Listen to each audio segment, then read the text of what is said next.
मोक्षमार्गस्य नेतारं कर्मभोक्तां ज्ञातारं विश्वतत्त्वानां वन्दे तद्गुणलब्धे. ದಶಲಕ್ಷಣ ಮಹಾಪರ್ವದ ನಿಮಿತ್ತವಾಗಿ ಕೊನೆಯ ದಿನ ಉತ್ತಮ ಬ್ರಹ್ಮಚರ್ಯದ ಚರ್ಚೆಯನ್ನು ಮಾಡೋದಿದೆ. ಎಷ್ಟು ನಿಮಿಷ ಇದೆ ಟೈಮು?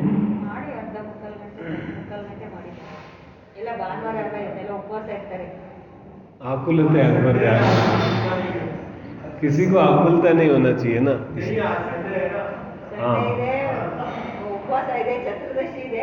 चतुर्दशी है तो उपवास भी होगा, तो भोजन तो करना नहीं है.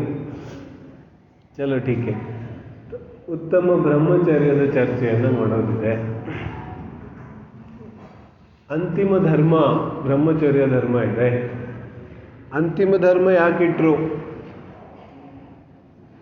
ಯಾವ ಪೂಜೆ ಇದೆಯಲ್ಲ, ಪೂಜೆಯ ಸ್ಥಾಪನೆಯಲ್ಲಿ ಏನು ಹೇಳ್ತಾರೆ? आकिंचन्य ब्रह्मचर्य धर्म दश सार है, ऐसा स्थापना में आता है. तो आकिंचन्य ಧರ್ಮ ಮತ್ತು ಬ್ರಹ್ಮಚರ್ಯ ಧರ್ಮ 10 ಧರ್ಮಗಳಲ್ಲಿ ಸಾರ ಇದೆ. ಅಂದರೆ 10 ಧರ್ಮಗಳಲ್ಲೂ ಸಾರಭೂತವಾದ ವಿಷಯವನ್ನು ಹಿಡ್ಕೊಳ್ಳೋದಾದರೆ ಅದು ಆಕಿಂಚನ್ಯ ಮತ್ತು ಬ್ರಹ್ಮಚರ್ಯ ಇದೆ. दशों धर्मों का सार ये आकिंचन्य और ब्रह्मचर्य है. ಆಕಿಂಚನ್ಯ ಧರ್ಮದ ಚರ್ಚೆ ಅಂತೂ ನಿನ್ನೆ ಮಾಡಿದ್ದೇವೆ ನಾವು. ದಾನ ಮತ್ತು ತ್ಯಾಗದ ಸ್ವರೂಪವನ್ನು ಕೂಡ ತಿಳ್ಕೊಂಡಿದ್ದೇವೆ. ಕೊನೆಗೆ ಎಲ್ಲಿಗೆ ಬಂದಿದ್ದೇವೆ? ಬ್ರಹ್ಮಚರ್ಯ. ಬ್ರಹ್ಮಚರ್ಯ ಯಾವುದಕ್ಕಂತಾರೆ? ಬ್ರಹ್ಮಚರ್ಯದ ಸ್ವರೂಪ ಏನು? ಬ್ರಹ್ಮಚರ್ಯ ಅಂತ ಬರುತ್ತೆ. ರಸನೇಂದ್ರಿಯದಿಂದ ಎಷ್ಟು ವಿಷಯಗಳನ್ನು ಭೋಗಿಸ್ತೇವೆ? ಸಾಕಷ್ಟು. चक्षु इंद्रिय से कितने वस्तुओं को देखते हैं? असंख्यात वस्तुओं को देखा जाता है. ऐसे ही ಸ್ಪರ್ಶನೇಂದ್ರಿಯದಿಂದ ಹಲವಾರು ವಿಷಯಗಳ ಭೋಗ ಆಗುತ್ತೆ. ಸ್ಪರ್ಶನೇಂದ್ರಿಯ ಕೇವಲ ಒಂದು ವಿಷಯದ ಭೋಗ ಅಲ್ಲ. ಸ್ಪರ್ಶನೇಂದ್ರಿಯ ಬ್ರಹ್ಮಚರ್ಯ ಧರ್ಮದಲ್ಲಿ ಕೇವಲ ಸ್ಪರ್ಶನೇಂದ್ರಿಯ ಅಂತೂ ಇಲ್ಲ.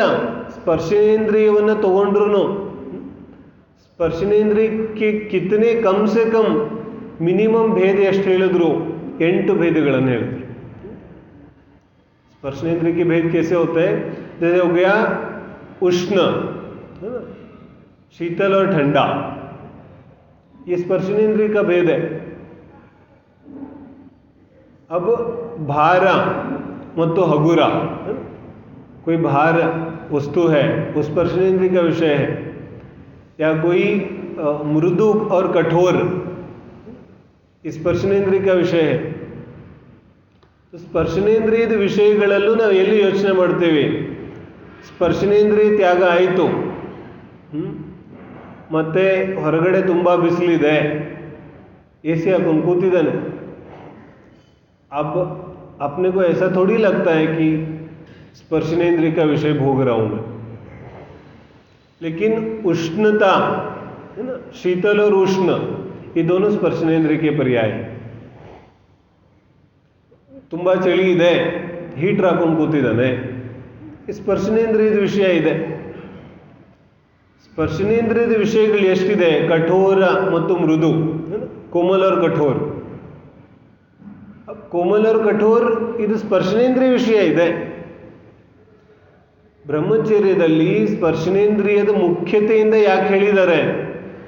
ಯಾಕಂದರೆ ಸ್ಪರ್ಶನೇಂದ್ರಿಯ ಅಖಂಡ ಇದೆ. ಅಖಂಡ है ना स्पर्शनेंद्रिय. अब कान नाक जीभ जहाँ पर है वहीं पर है. ಕಣ್ಣುಗಳು ಎಲ್ಲಿದೆ ಅಲ್ಲೇ ಇದೆ. ಶರೀರದ ಎಲ್ಲ ಭಾಗದಲ್ಲಂತೂ ಕಣ್ಣುಗಳಿಲ್ಲ, ಕಿವಿ ಎಲ್ಲಿದೆ ಅಲ್ಲೇ ಇದೆ. तो ये तो खंड खंड हो गए ना.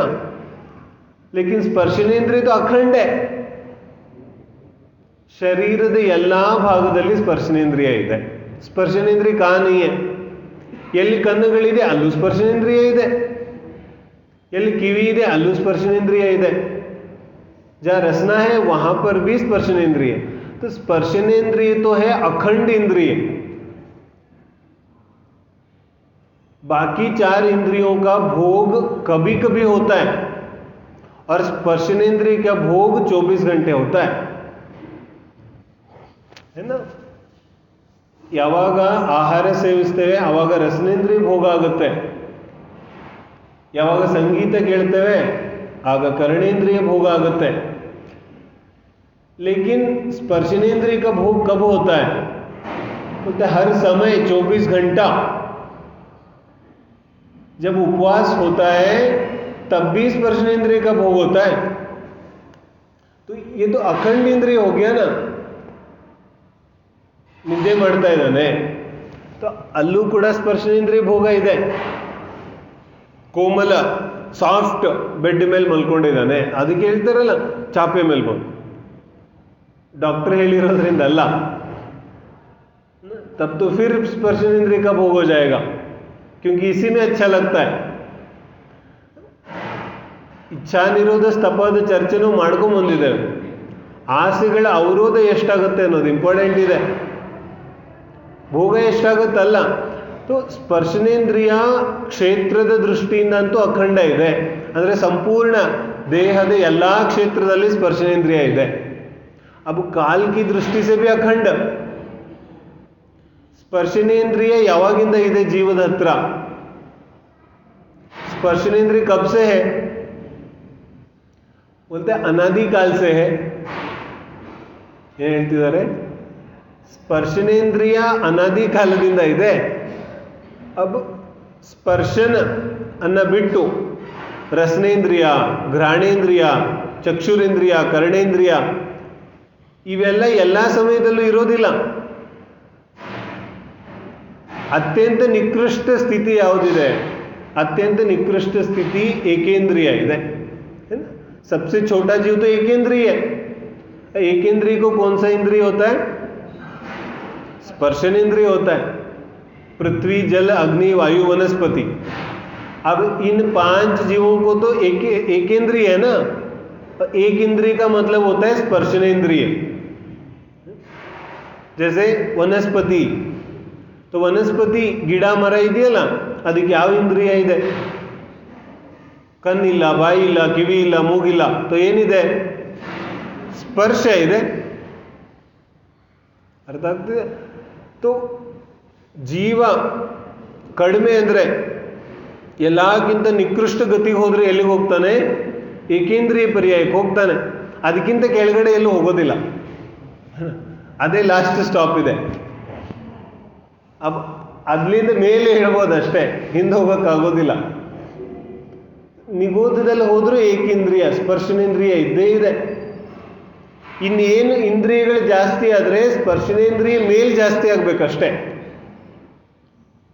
ಜೀವ ಅನಾದಿ ಕಾಲದಿಂದ ಇದಾನಲ್ಲ, ಅವಾಗಿಂದನೂ ಇವನ ಜೊತೆಗೆ ಸ್ಪರ್ಶನೇಂದ್ರಿಯ ಇದೆ। जब से जीव है तब से इसके साथ स्पर्शनेंद्रिय है। तो इसलिए कहते हैं ಕಾಲದ ದೃಷ್ಟಿಯಿಂದ ಕೂಡ ಸ್ಪರ್ಶನೇಂದ್ರಿಯ ಅಖಂಡ ಇದೆ। ಅನಾದಿ ಕಾಲದಿಂದ ಸ್ಪರ್ಶನೇಂದ್ರಿಯ ಭೋಗ ಮಾಡ್ತಾನೆ ಇದೆ। ಅಲ್ಲದೆ ಈ ಸ್ಪರ್ಶನೇಂದ್ರಿಯದ ಭೋಗದಿಂದ ಯಾವ ರೀತಿ 3 ಇಂದ್ರಿಯಗಳ ಭೋಗ, ಅದಕ್ಕೆ ಭೋಗ ಅಂತ ಕರೀತಾರೆ। 5 ಇಂದ್ರಿಯಗಳ ತ್ಯಾಗ ಅದು ಬ್ರಹ್ಮಚರ್ಯ, ವ್ಯವಹಾರ ಬ್ರಹ್ಮಚರ್ಯ। 5 ಇಂದ್ರಿಯಗಳ ತ್ಯಾಗ ಆಗಬೇಕು। केवल स्पर्शनेंद्रिय त्याग आदरे वो ब्रह्मचर्य नहीं होगा। अभी तो ब्रह्मचर्य उपाधि आಗಿದೆ। जैसे डॉक्टरेट डिग्री होता है ना, जैसे डिग्री हो जाता है, जैसे अपने नाम के आगे डॉक्टरेट लगाता है डॉक्टर, तो वैसे ब्रह्मचर्य लगाता है। उस वस्तु का नाम ब्रह्मचर्य नहीं है। 5 इंद्रियों का भोग त्याग होना चाहिए। तो 5 ಇಂದ್ರಿಯಗಳ ತ್ಯಾಗ ಹೇಗಾಗುತ್ತೆ? ನಾವು ನೋಡಿದೀವಲ್ಲ ಈ ಥರ ವಿಚಿತ್ರತೆ। ಸ್ಪರ್ಶನೇಂದ್ರಿಯ ತ್ಯಾಗ ಆಗಿದೆ, ಆದರೆ ಅನ್ಯ ಇಂದ್ರಿಯಗಳ ತ್ಯಾಗ ಆಗೇ ಇಲ್ಲ ಇನ್ನು। ತಬ್ ಕ್ಯಾ ಹುವಾ? ಚಕ್ಷು ಇಂದ್ರಿಯ ತ್ಯಾಗ ಆಗಿಲ್ಲ, ಬ್ರಹ್ಮಚರ್ಯ। ಏನೇನೋ ನೋಡೋ ಆಸೆ ಇದೆ, ಎಲ್ಲೆಲ್ಲೋ ಹೋಗೋ ಆಸೆ ಇದೆ. ಬೋಲೆ ಚಕ್ಷುರೇಂದ್ರಿಯ ತ್ಯಾಗ ಆಗಿಲ್ಲ ಅಂದರೆ ಎಲ್ಲಿದೆ ಬ್ರಹ್ಮಚರ್ಯ? ಅತಿಚಾರಗಳಲ್ಲಿ ಏನು ಹೇಳಿದ್ರು? ಪೂರ್ವ ರಥಾನುಸ್ಮರಣ, पूर्वದಲ್ಲಿ ಏನೋ ಭೋಗಿಸಿದ್ದೆ, अभी ब्रह्मचर्य ले लिया, लेकिन ब्रह्मचर्य लेने से पहले भोग हुआ था ना, उसको याद कर रहा. बोले इसको बोले अतिचार. अतिचार है इधर.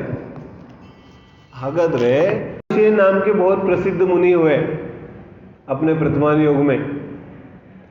तो वारिशेನ ಪುಷ್ಪಡಾಲ ಇಬ್ಬರು ಗೃಹಸ್ಥ ಅವಸ್ಥೆಯಲ್ಲಿ ಮಿತ್ರರಿದ್ರು, ಸ್ನೇಹಿತರಿದ್ರು. अब आगे जाके वारिशेन ने तो दीक्षा ले लिया, तो वारिशेन मुनि बने. वारिशेन मुनि राजा है ना, राजकुमार. मದುವೆ ಕೂಡ ಆಗಿತ್ತು, ಎಲ್ಲ ತ್ಯಾಗ ಮಾಡಿ दीक्षा तोगोತಾರೆ. तो एक दिन ऐसा संयोग बनता है कि ये वारिशेन मुनि वो गरीब जो पुष्पडाल था उसके घर में आहार के लिए गए. आहार विधि मिली तो आहार के लिए गए. तो ನೋಡ್ತಾ ಇದ್ದಂತೆ ಪುಷ್ಪಡಾಲೇನಿಗೆ ತುಂಬ ಸಂತೋಷ ಆಗುತ್ತೆ. ಏನು ಸಂತೋಷ ಆಗುತ್ತೆ? ನನ್ನ ಹಳೆ ಸ್ನೇಹಿತ ಬಂದಿದ್ದಾನೆ. अब आहार सब दे दिया. आहार देने के बाद क्या हुआ? मुनिराज घर पे तो बैठते नहीं, तो मुनिराज चल दिए. गृहस्थ के घर बैठने लायक वस्तु थोड़ी है, तो निकल गए मुनिराज. तो ये पुष्पडाल भी पीछे पीछे चल दिया, ಹಿಂದೆ ಹೋಗುತ್ತಿದ್ದಾನೆ. तो ಸ್ವಲ್ಪ ಕಾಲ ಬರ್ಬೋದು, ಆಮೇಲೆ ವಾಪಸ್ ಹೋಗ್ತಾನೆ ಅಂತ ಮುನಿಗಳು ಮುಂದೆ ಹೋಗುತ್ತಿದ್ದಾರೆ. बहुत आगे तक वो पुष्पडाल साथ में ही आ रहा है. तो मुनिಗಳು ಕೇಳ್ತಾರೆ, क्या बात है, साथ में ही चलने का इरादा है, ಜೊತೆಗೆ ಬಂದ್ಬಿಡ್ತೀಯೇನು? तो पुष्पडाल ಹೇಳ್ತಾನೆ, ಹಾಂ ಹಾಂ ನಾನು ನಿಮ್ಮ ಜೊತೆಗೆ ಬರ್ತೀನಿ. ಜೊತೆಗೆ ಹೋದ. ಈಗ ಇಷ್ಟು ದೊಡ್ಡ ಮುನಿಗಳು ಕೇಳ್ತಾ ಇದ್ದಾರೆ, ಬರೋದಿಲ್ಲ ಅಂತ ಹೆಂಗೆ ಹೇಳೋದು? तो ಬರ್ತೀನಿ ಅಂತ ಹೇಳ್ದ. अब साथ में गया, दीक्षा ले लिया. अब इसके मन में विकल्प आ रहे हैं, घर पे बता के आना चाहिए था, बताया नहीं. अब पत्नी राह देख रही होगी, घर बच्चे सब राह देख रहे होंगे, ಎಲ್ಲ ವೇಟ್ ಮಾಡ್ತಾ ಇರಬೇಕು. ಹೇಳಿ ಬರಬೇಕಿತ್ತು, ಹೇಳಿ ಬಂದಿಲ್ಲ ನಾನು. ದೀಕ್ಷಾ तो ले लिया. ವಾರಿಶೇನ್ ಮುನಿ ಒಂದಿನ, 2 ದಿನ, 3 ದಿನ ನೋಡಿದ್ರು. तो ಗೊತ್ತಾಯ್ತು ವಿಚಾರ, दीक्षा तಗೊಂಡ್ರು विकल्प ಹೋಗಲಿಲ್ಲ ಅಂತ. तो वारिशेन मुनि ने क्या किया कि चलो, अपने राजमाता को संदेश दिया कि मैं राजमहल में आ रहा हूँ और सारे रानियों को तैयार रखना. अब राजमाता को भी संदेह हो गया, अब क्या हो गया, इन्होंने तो दीक्षा ली थी, अब क्यों आ रहे? ಏನೋ ಆಗಲಿ, ಎಲ್ಲ ತಯಾರಿ ಆಯಿತು ರಾಜಮನೆಯಲ್ಲಿ.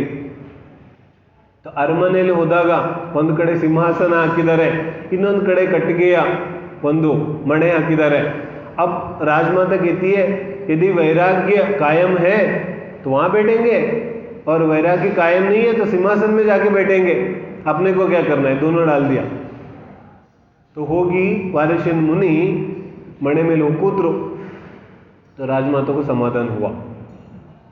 अब सारे रानियां आई, सब आए, और सब देखते हुए वारिशेन मुनि ने एक बार भी अंतरंग में विकल्प नहीं आया और देखते हुए चल दिए. अब इसके बाद पुष्पडाल को ख्याल में आता है कि वास्तव में विकल्प, वस्तुओं का जो विकल्प है, वो विकल्प जाने का नाम वास्तव में त्याग है. ಆದಿನಾಥ ಸ್ವಾಮಿ ಜೊತೆಗೆ ಎಷ್ಟು ಜನ ದೀಕ್ಷೆ ತಗೊಂಡಿದ್ರು? ಆದಿನಾಥ್ ಮುನಿ ಜೊತೆಗೆ ದೀಕ್ಷೆ ತಗೊಂಡ್ರು ರಾಜರುಗಳು ಎಷ್ಟು ಜನ? 4000 राजर. 4000 साधुओं ने दीक्षा ली, तो उसमें से कितने लोग मोक्ष गए होंगे? सारे भ्रष्ट हो गए. 4000 4000 ಮುನಿಗಳು ಆದರೂ ರಾಜರು ಯಾಕೆ ನಮ್ಮ ರಾಜ ಋಷಭದೇವ್ ಅವರೇ ದೀಕ್ಷೆ ತಗೊಂಡಿದ್ದಾರೆ, ಅವ್ರು ಹೇಳ್ದಂಗೆ ಕೇಳ್ಕೊಂಬಂದಿದ್ದೀವಿ ನಾವು ಇಲ್ಲಿ ತನಕ. ಅವ್ರು ದೀಕ್ಷೆ ತಗೊಂಡಿದ್ದಾರೆ ಅಂದಮೇಲೆ ನಾವೇನು ಮಾಡೋಕ್ಕಾಗುತ್ತೆ, ನಾವು दीक्षा तोगोते। तो देखा देखी दीक्षा ले लिया, तब क्या हुआ, अब ऋषभदेव तो 6 महीने के लिए ध्यान में बैठे, 6 ತಿಂಗಳು ध्यानದಿಂದ ಎದ್ದೇಳಲಿಲ್ಲ। अब इन राजाओं को क्या होना था बोलो, ಆತ್ಮ ಧ್ಯಾನದ ಬಗ್ಗೆ ಅಂತೂ ಗೊತ್ತಿಲ್ಲ, ಅಂತರಂಗ ಪ್ರವೃತ್ತಿ ಬಗ್ಗೆ ಗೊತ್ತಿಲ್ಲ, ಬಹಿರಂಗದಲ್ಲಿ ನಿವೃತ್ತಿ ಆಯಿತು, तो भ्रष्ट तो होना ही था। ಯಾಕೆ ಭ್ರಷ್ಟ ಆಗಿದ್ರು, ಅಂತರಂಗದಲ್ಲಿ ಪ್ರವೃತ್ತಿ ಇಲ್ಲ। तो ಪ್ರವೃತ್ತಿ ಇಲ್ಲದೆ ನಿವೃತ್ತಿ ಮಾಡಿದ್ರೆ ಏನಾಗುತ್ತೆ, ಈ ಭ್ರಷ್ಟ ಆಗ್ತಾನೆ, ಯಾಕಂದ್ರೆ ಸಮ್ಯಕ್ ದರ್ಶನ ಇಲ್ವಲ್ಲ, ಉತ್ತಮ ಬ್ರಹ್ಮಚರ್ಯ ಇದೆ। तो ಉತ್ತಮ ಬ್ರಹ್ಮಚರ್ಯ ಯಾವುದು ಕಂದಿದ್ದಾರೆ, ಸಮ್ಯಕ್ ದರ್ಶನ, ಸಮ್ಯಕ್ ज्ञान, ಸಮ್ಯಕ್ ಚಾರಿತ್ರ ಬೇಕಲ್ಲ, वो तो था नहीं। तो क्या हुआ, ಅರಣ್ಯದಲ್ಲಿ ಹಸಿವಾಗಿ ಗಡ್ಡೆ ಗೆಣಸು ಎಲ್ಲ ತಿನ್ಲಿಕ್ಕೆ ಶುರು ಮಾಡಿದ್ರು, ಭ್ರಷ್ಟ ಆದರು, ಏಕ್ ಬಿ ಮೋಕ್ಷ ನೈಗೆ। ಹಾಗಾದರೆ ತ್ಯಾಗ ಯಾವುದರಿಂದ ಆಗುತ್ತೆ, ವಾಸ್ತವಿಕ ದುಃಖ ಸಮಾಚಾರ ಬರುತ್ತೆ, ದುಃಖ ಸಮಾಚಾರ ಬರುತ್ತೆ। ಬೋಲು ಈಗ ಆಹಾರ ಅದು ಯಾವ ರೀತಿ ಅನಿಸುತ್ತೆ, ಆಹಾರ ಈಗ ರುಚಿ ಆಗೋದಿಲ್ಲ, ರುಚಿ ಬರೋದಿಲ್ಲ ಆಹಾರದಿಂದ। ಮತ್ತು ಒಬ್ಬನ ತಟ್ಟೆಯಲ್ಲಿ ಇಷ್ಟ ಇಲ್ದಿರೋ ಆಹಾರ ಇದೆ, ಮತ್ತು ಅಷ್ಟರಲ್ಲೇ ಒಂದು ಗುಡ್ ನ್ಯೂಸ್ ಬಂದರೆ ಆ ಕಷ್ಟ ಆಹಾರನೂ ಒಳ್ಳೇದನ್ಸ್ಲಿಕ್ಕೆ ಶುರು ಆಗುತ್ತೆ। तो आहार अच्छा हो या नहीं हो, सुख कहाँ से आएगा, सुख तो अंतरंग में आएगा ना, सुख तो आत्मा में, सुख तो अंतरंग स्वभाव में, भावना में, वस्तु में कहाँ है, ವಸ್ತುವಿನಲ್ಲಿ ಇದ್ದಿದ್ರೆ ಬರ್ತಿತ್ತು, ವಸ್ತುವಿನಲ್ಲಿ ಇಲ್ವಲ್ಲ। ಒಂದು ಹೊಸ ಬಟ್ಟೆ ತಗೊಂಡ್ಬರ್ತಾನೆ, ಹೊಸ ಬಟ್ಟೆ ತಗೊಂಡ್ಮೇಲೆ ತುಂಬ ಖುಷಿ ಆಗ್ತಾ ಇರುತ್ತೆ, ಮತ್ತು ಅದಕ್ಕಿಂತ ಚೆನ್ನಾಗಿರೋದು ಇನ್ನೊಂದು ಬಂದ್ಬಿಟ್ರೆ ದುಃಖ ಆಗ್ಬಿಡುತ್ತೆ ಅವನಿಗೆ। क्या कैसे कैसे पंचेंद्रिय विषयों का भोग है, ಯಾವ ರೀತಿ ಸಂಸಾರದಲ್ಲಿ ದುಃಖದಲ್ಲಿ ಸಿಕ್ಕಾಕೋತಾನೆ। वो हाथी की कहानी पता है ना, हाथी को कैसे पकड़ते हैं, हाथी के आगे एक हथनी फीमेल हाथी को भगाते हैं, तो ಅದು ಓಡೋಗುತ್ತೆ, ಮತ್ತು ಮಧ್ಯದಲ್ಲಿ ಒಂದು ದೊಡ್ಡ ಹಳ್ಳ ಮಾಡಿದ್ದಾರೆ, ಅದರಲ್ಲಿ ಹೋಗಿ ಬಿದ್ದು ಬಿಡುತ್ತೆ। तो ಬಿದ್ದ ಮೇಲೆ ಏನು ಮಾಡ್ತಾನೆ ಮಾವುತ, ತಿಂಗಳಾನುಗಟ್ಟಲೆ ಅದಕ್ಕೆ ಆಹಾರ ಕೊಡೋದಿಲ್ಲ, ಮತ್ತೇನು ಮಾಡ್ತಾನೆ, ಅದಕ್ಕೆ ಸಾಕಾಗಿ ಹೇಳೋ ಪ್ರಯತ್ನ ಮಾಡುತ್ತೆ, ಎಲ್ಲ ಮಾಡುತ್ತೆ, ಏನೂ ಆಗೋದಿಲ್ಲ। तो ಒಂದು ದಿನ ಹೋಗಿ ಒಂಚೂರು ಆಹಾರ ಕೊಡ್ತಾನೆ, थोड़ा सा आहार दे देते। तो अब हाथी को क्या लगता है, कितना भले आदमी है, कम से कम थोड़ा आहार तो दिया। तो ಅದಾದ್ಮೇಲೆ ಏನಾಗುತ್ತೆ, ಜೀವನವಿಡೀ ಆ ಮಾವುತ ಹೆಂಗೆ ಹೇಳ್ತಾನೆ ಹಂಗೆ ಕೇಳಬೇಕಾಗುತ್ತೆ, जीवन भर। अब ऐसा थोड़ी है कि जब हाथी बड़ा हो जाता है, अभी तो छोटा है, ये सब क्या मायने रखते हैं हाथी के लिए बोलो। एक छोटी सी कुल्हाड़ी, वो अंकुश जो रखता है वो क्या मायने रखता है हाथी को। हाथी तो हाथी है, कुछ भी कर सकता है, लेकिन नहीं करता। क्यों नहीं करता, उस जो पंचेंद्रिय के भोग है जिसने वो दिलाया वो फंस गया। तो ಜೀವನವಿಡೀ ಅವನ ಹೇಳಿದಂತೆ ಕೇಳ್ತಾ ಇದೆ। ಹಾಗೆ ಆತ್ಮಾನುಶಾಸನ ಗುಣಭದ್ರಾಚಾರ್ಯರದ್ದು ಸಂಪೂರ್ಣ ಗ್ರಂಥ ಪಂಚೇಂದ್ರಿಯ ವಿಷಯಗಳ ಭೋಗದ ನಿರರ್ಥಕತೆಯನ್ನು ಹೇಳಿಕ್ಕೋಸ್ಕರ ಇದೆ। ಎಲ್ಲರೂ ಓದಬಹುದು, ಯಾರು ಓದಿದ್ರೂ ಅರ್ಥ ಆಗುತ್ತೆ, ಕಠಿಣ ಏನೂ ಇಲ್ಲ ಆ ಗ್ರಂಥದಲ್ಲಿ।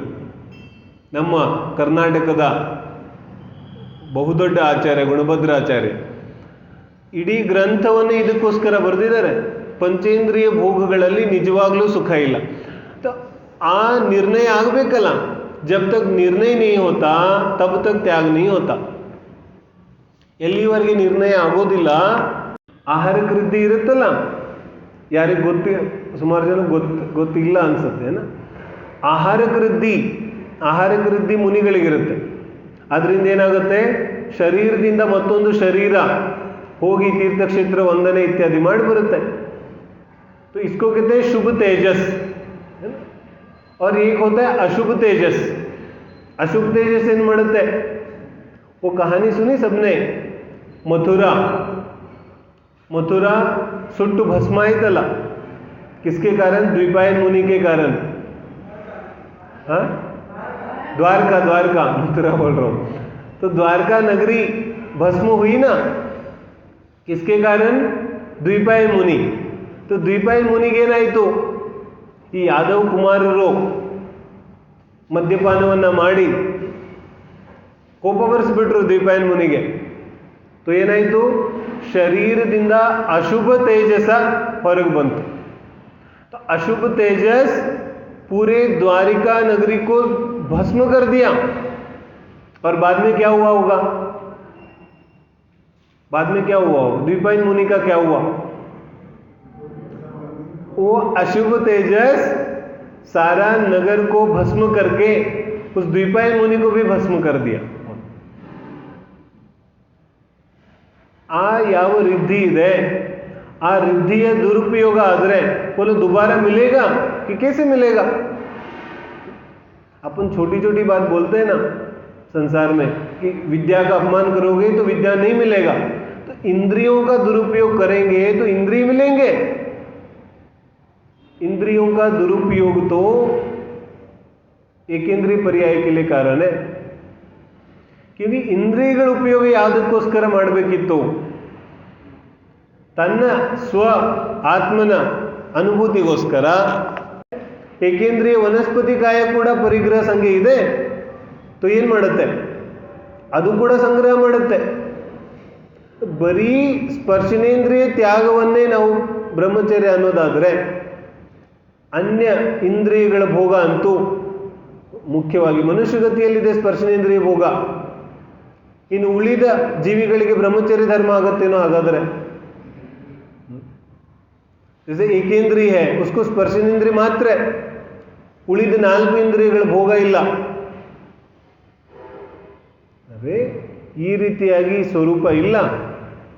ಎಷ್ಟೋ ಗಿಡ ಮರಗಳಿರುತ್ತಲ್ಲ, ಕಟ್ ಮಾಡಿದ್ರೆ ಒಂದು ಬ್ಯಾರೆಲ್ ಅಷ್ಟು ನೀರು ಹೊರಗಡೆ ಬರುತ್ತೆ. ये क्या है? परिग्रह संज्ञा इकट्ठा करने की बुद्धि है। बोलो ओक ट्री है, ಆಲದ ಮರ ಇದೆ, ಎಲ್ಲೆಲ್ಲಿ ಹೋಗುತ್ತೆ ಬೇರುಗಳು, ಎಲ್ಲಿ ನೀರಿದೆ ಅಲ್ಲಿ ಹುಡ್ಕೊಂಡು ಹೋಗ್ಬಿಡುತ್ತೆ ಅದು. ठीक है, परिग्रह संज्ञा है। तो ಇದನ್ನ ಏಕೇಂದ್ರಿಯದಿಂದ ಪಂಚೇಂದ್ರಿಯವರೆಗೆ ಎಲ್ಲಾ ಜೀವಿಗಳು ಮಾಡ್ತಾ ಇದ್ದಾರೆ. इसमें क्या दम है? बोलो क्या दम है इसमें? कौन नहीं कर रहा? और ये काम करते हुए अपन अपने आप को बहुत बड़ा समझते हैं। इसमें क्या दम है? सारे जीव करते हैं। और देवगति में तो जन्म होते ही अपने आप मिल जाता है। नमगंतु संपादನೆ ಮಾಡಬೇಕಾಗುತ್ತೆ, देवगति में अपने आप मिल जाता है। ಇದರಿಂದ ಜೀವ ದೊಡ್ಡವನಾಗೋದಿಲ್ಲ. ನಿಜವಾಗಿ ಯಾವ ಸುಖ ಇದೆ, ನಿಜವಾದ ಯಾವ ಆನಂದ ಇದೆ, ಅದು ಪಂಚೇಂದ್ರಿಯ ವಿಷಯಗಳ ಅವರೋಧದಲ್ಲಿದೆ. ಪೂಜೆನ ಓದಿದ್ವಲ್ಲ, ಮಾನವ ಪಾವಕಮೈ ಘೀಡಾಲ. ತುಪ್ಪದಲ್ಲಿ ಅಗ್ನಿಯಲ್ಲಿ ತುಪ್ಪ ಹಾಕಿದ್ರೆ ಏನಾಗುತ್ತೆ? ಮತ್ತಷ್ಟು ಉರಿಯುತ್ತೆ. ಎಷ್ಟೆಷ್ಟು ಆಸೆಗಳ ಪೂರ್ತಿ ಆಗುತ್ತೆ ಅಷ್ಟಷ್ಟು ಜಾಸ್ತಿ ಆಗ್ತಿದೆ, ಕಡಿಮೆ ಆಗ್ತಿಲ್ಲ. और जो मनुष्य गति की आयु है वो तो क्षय होते जा रहा है, कड़मे ಆಗ್ತಿದೆ. ध्यानत धर्म दश पेंडी चढ़ के शिव महल में पगदला. ध्यानत्रय जी कहते हैं ಇದರ ಫಲ ಏನು? ಇದರ ಫಲ ಮೋಕ್ಷ ಮಹಲ್, ಮೋಕ್ಷದ ಪ್ರಾಪ್ತಿ ಇದೆ. ಮೋಕ್ಷದ ಪ್ರಾಪ್ತಿ ಸಿದ್ಧಗತಿ ಅಲ್ಲ, ಮೊದಲು ಇಲ್ಲಿ ದರ್ಶನ ಮುಕ್ತ ಯಾವ ಸಮಸ್ತ ವಿಷಯ ಕಷಾಯಗಳಿದೆ ಆ ಸಮಸ್ತ ವಿಷಯ ಇದು ನಮ್ಮ ಜೀವನದಲ್ಲಿ ಬರುವಂತಹ ಎಲ್ಲ ಪ್ರಸಂಗಗಳಿಗಿಂತನೂ ಅತ್ಯಂತ ಅದ್ಭುತವಾದ ಪ್ರಸಂಗ ಇದೆ. ಇಂತಹ ಪ್ರಸಂಗ ಮನುಷ್ಯ ಜೀವನದಲ್ಲಿ ಮತ್ತೊಂದು ಬರೋದಿಲ್ಲ. ಯಾವುದು ಈ ರೀತಿಯಾದ ಪ್ರಸಂಗ ಯಾವುದು ಬರುತ್ತೆ?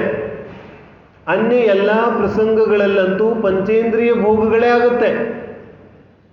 तो 10 ಲಕ್ಷಣ ಧರ್ಮದಲ್ಲಿ ಕೊನೆ ಪಕ್ಷ ಜಿನ ಮಂದಿರದಲ್ಲಿ ಬಂದಾಗ ಕೊನೆ ಪಕ್ಷ ಸ್ಪರ್ಶನೇಂದ್ರಿಯ, ಕರ್ಣೇಂದ್ರಿಯ, ಸಂಗೀತವನ್ನು ಕೇಳೋ ಅಭಿಲಾಷೆ, स्पर्शनेंद्रिया, कम से कम यहाँ पर आकर तो बंद होना चाहिए, यहाँ पे भी बंद नहीं हुआ तो कहाँ बंद होगा? ಒಂದೊಂದು ಇಂದ್ರಿಯದ ಒಂದೊಂದು ಕಥೆಗಳಿದೆಯಲ್ಲ, ನಾ ಬರೀ ಸ್ಪರ್ಶನೇಂದ್ರಿಯದ ಹೇಳಿದೆ. ಭೋರಾ ಕಾ ಕ್ಯಾ ಹೋತಾ ಹೈ, ಪತಂಗ ಕಾ ಕ್ಯಾ ಹೋತಾ ಹೈ, तो ಒಂದೊಂದು ಇಂದ್ರಿಯದ ಅಭಿಲಾಷೆಯಿಂದ ಇಷ್ಟು ಆಗುತ್ತಿದೆ. ಮನುಷ್ಯನಿಗಂತೂ 5 ಇಂದ್ರಿಯಗಳ ಅಭಿಲಾಷೆ ಇದೆ. ಇನ್ನು ಯಾವ ರೀತಿಯಾದ ದುಃಖವನ್ನು ಅನುಭವಿಸ್ತಾ ಇರಬೇಕು ಅವನು? ಒಂದು ಇಂದ್ರಿಯದಿಂದ ಇಷ್ಟು ದುಃಖ ಆಗುತ್ತಿದೆ. ಮನುಷ್ಯನಿಗೆ 5 ಇಂದ್ರಿಯಗಳನ್ನ, ಒಂದು ಲೋಟ ನೀರು ಕುಡಿಬೇಕು, ಬಾಯಾರಿಕೆ ಆಗಿದೆ, ಏನು ಮಾಡೋದು? ನೀರು ಕುಡಿದ್ರೆ ಬಾಯಾರಿಕೆ ಹೋಗುತ್ತೆ.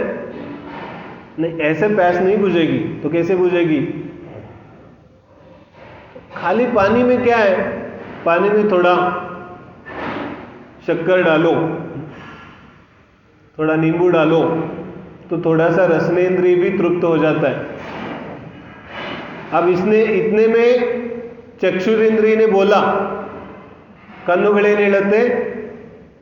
ಇದೇನು ಬರೀ ನೀರು ಚೆನ್ನಾಗಿ ಕಾಣ್ತಾ ಇಲ್ಲ, ಸ್ವಲ್ಪ ಏನಾದರೂ कलर इधर ಚೆನ್ನಾಗಿ ಕಾಣಿಸುತ್ತೆ. अब कलर डाल दिया. अब इतने में अभी भी थोड़ा कुछ बाकी है.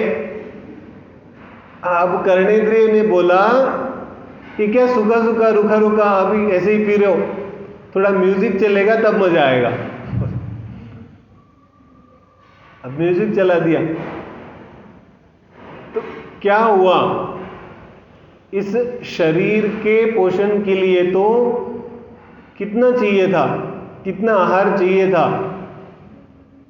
अब ऊपर से जो भी इसने किया वो सब वास्तव में सुख को देने वाला है?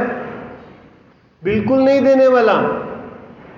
लेकिन विचार नहीं करते ना अपन, और विचार करने के लिए डर लगता है. अभी रात्रि में कर्मों की चर्चा कर रहे हैं तो ಒಬ್ಬರು ಫೋನ್ ಮಾಡಿದ್ರು ಮೊನ್ನೆ. तो ಏನು ಕೇಳ್ತಾರೆ? ಸರ್ ಇದೆಲ್ಲ ನೀವು ಚರ್ಚೆ ಮಾಡ್ತಿದ್ದೀರಲ್ಲ, ವಿಚಾರ ಮಾಡಿ ಅಂತ. ವಿಚಾರ ಮಾಡಿದ್ರೆ ಭಯ ಆಗುತ್ತಿದೆ ನಮಗೆ. विचार करने पर भय, क्योंकि ओके पाप इतने किए मैंने, अब विचार करता हूं तो डर लगता है. विचार तो करना पड़ेगा ना. विचार अब नहीं करेंगे तो कब करेंगे? सन्नी पंचेंद्रिय की पर्याय मिली है. सन्नी पंचेंद्रिय ಅಂದ್ರೆ ಗೊತ್ತಾಗುತ್ತಲ್ಲ, ಮನಸ್ಸು ಸಿಕ್ಕಿದೆ ವಿಚಾರ ಮಾಡಲಿಕ್ಕೆ. अब यदि मन भी नहीं मिलेगा विचार करने के लिए तब क्या होगा? देखो मालूम कितनी दुर्लभता से मनुष्य गति मिलती है. दुर्लभ लही जो चिंतामणि, चिंतामणि रत्न तो फिर भी मिल जाए, मनुष्य गति नहीं मिलने वाला. ಏಕೇಂದ್ರಿಯ ಪರ್ಯಾಯದಲ್ಲಿ ಎಷ್ಟು ಜೀವಿಗಳಿದೆ, ಪಂಚೇಂದ್ರಿಯದಲ್ಲಿ ಎಷ್ಟು ಜೀವಿಗಳಿದೆ ಗೊತ್ತಿದೆ ನಮಗೆ? ऐसा सोचो, ಏಕೇಂದ್ರಿಯದಲ್ಲಿ ಅನಂತ ಜೀವಿಗಳಿದೆ. ಮನುಷ್ಯಗತಿಯಲ್ಲೂ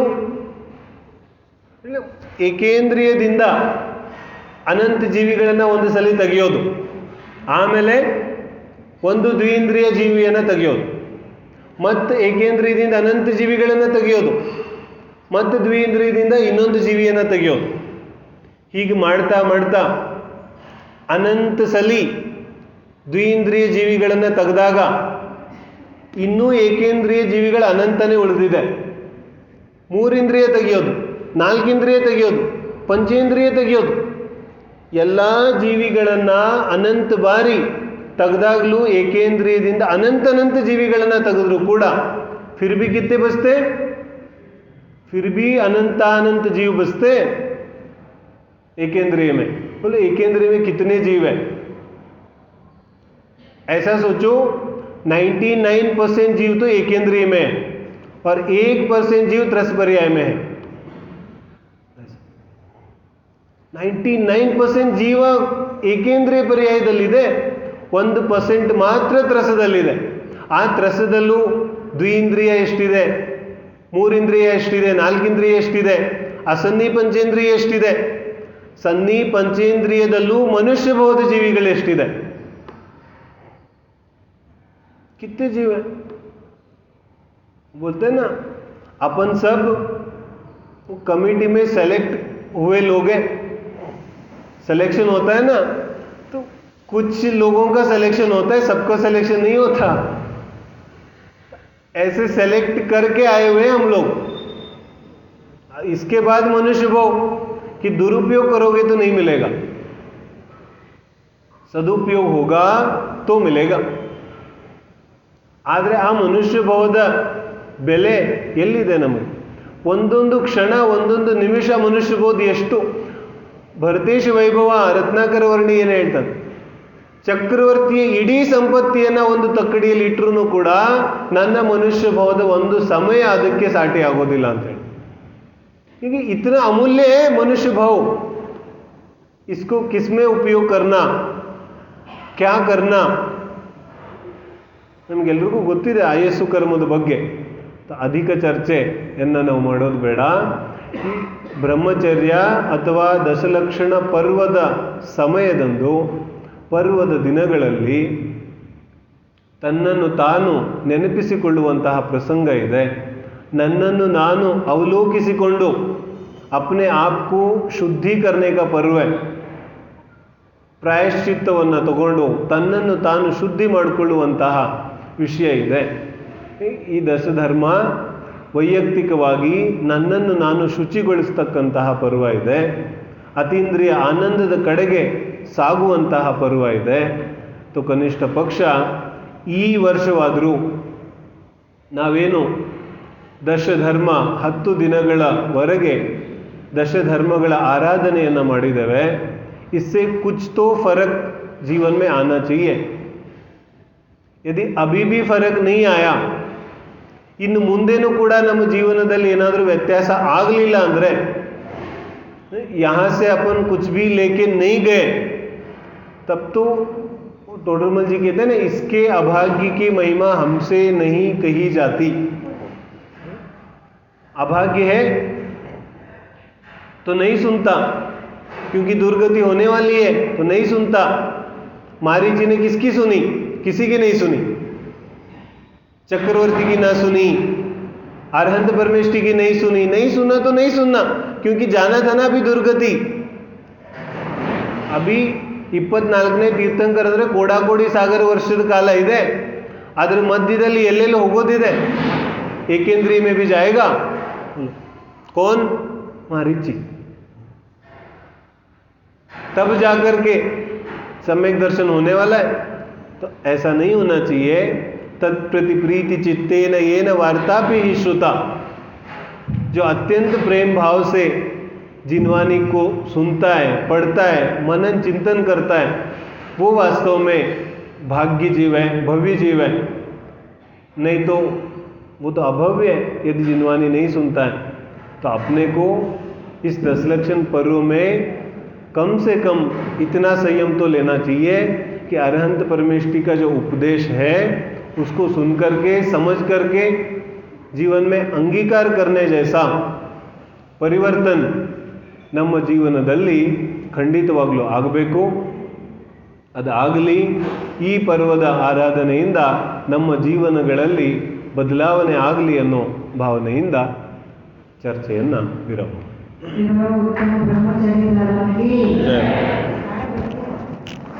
ಜಯ